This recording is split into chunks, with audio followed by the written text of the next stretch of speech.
It seems to me of all the 5 cautions, the most urgent one is yield curve flattening. In fact, you said that it's getting close to crunch time on the yield curve that could actually invert relatively soon. What's driving it? Why is this happening?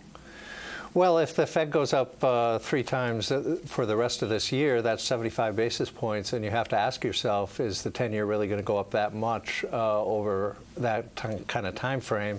If it doesn't, we're going to have an inverted yield curve later this year or early in 2019. So, you know, I do think it's crunch time for this. I think those that are more sanguine on this issue feel like the 10-year will rise, and we have seen the yield going up here in the last day or two.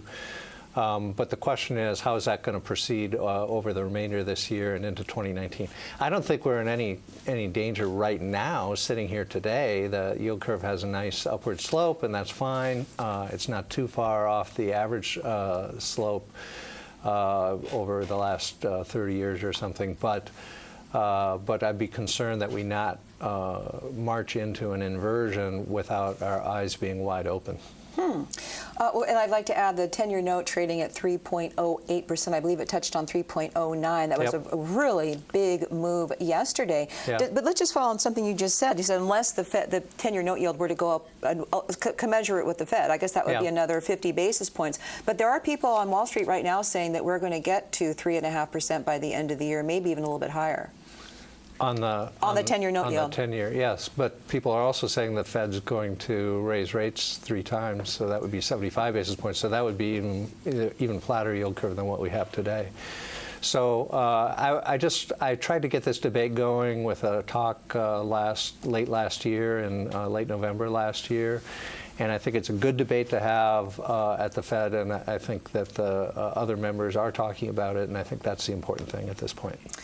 The risk is recession? Well, if the yield curve does invert, and we're not there yet, but if the yield curve does invert, I would take that as a bearish signal for the U.S. economy, because it means that the market has a different view of the future than what the Fed has. So is that your big concern here, that the yield curve inverts and we get a recession next year? Well, no.